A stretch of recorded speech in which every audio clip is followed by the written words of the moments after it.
श्री कृष्ण क्यों भागे? रणभूमि को छोड़कर भगवान श्री कृष्ण के चमत्कारों और लीलाओं के बारे में कौन नहीं जानता। वह भगवान विष्णु के अवतार थे। वह जो चाहे कर सकते थे। कई मौकों पर किया भी था, लेकिन एक ऐसा मौका भी आया जब श्री कृष्ण को रणभूमि छोड़कर भागना पड़ा था, जिस वजह से उनका नाम रणछोड़ पड़ा था।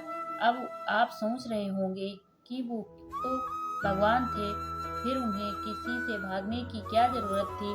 दरअसल इसके पीछे बेहद ही रहस्यमयी कहानी है, जिसके बारे में शायद आप जानते होंगे।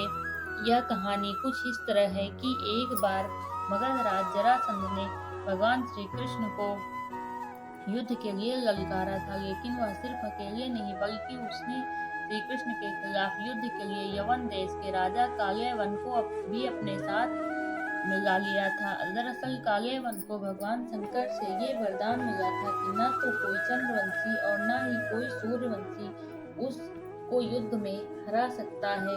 उसे न तो कोई हथियार मार सकता है और न ही कोई अपने बल से हरा सकता है।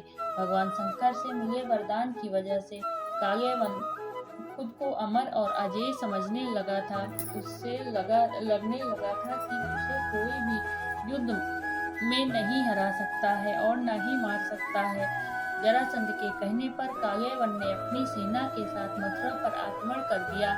अब चूंकि श्री कृष्ण जानते थे कि कालयवन को तो अपने बल से मार नहीं सकते हैं और न ही उनका सुदर्शन चक्र उसका कुछ बिगाड़ सकता है, इसलिए वो रणभूमि छोड़कर भाग गए और एक अंधेरी गुफा में घुस गए।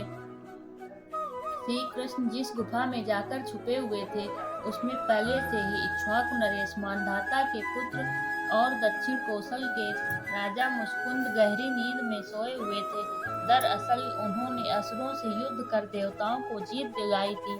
लगातार कई दिनों तक युद्ध करने की वजह से वह थक गए थे, इसलिए भगवान श्री कृष्ण ने उनसे सोने का आग्रह किया और उन्हें एक वरदान भी दिया, जिसके मुताबिक कोई भी उन्हें नींद से जगाएगा वह जलकर भस्म हो जाएगा। राजा मुचकुंद को मिले वरदान की बात श्री कृष्ण को पता थी, इसलिए वो कालयवन को अपने पीछे पीछे उस गुफा तक ले आए जहाँ राजा मुचकुंद सोए हुए थे। श्री कृष्ण ने कालयवन को भ्रमित करने के लिए अपना पीताम्बर राजा मुचकुंद के ऊपर डाल दिया।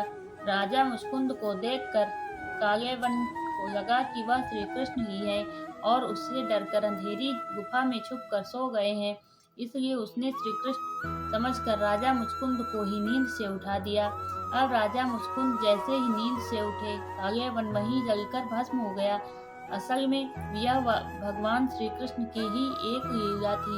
उन्होंने महाभारत के युद्ध में गीता का उपदेश देते हुए कहा था कि सृष्टि में जो कुछ भी होता है उन्हीं की इच्छा से होता है, तो जाहिर है कालयवन का अंत भी उन्हीं की इच्छा से हुआ था।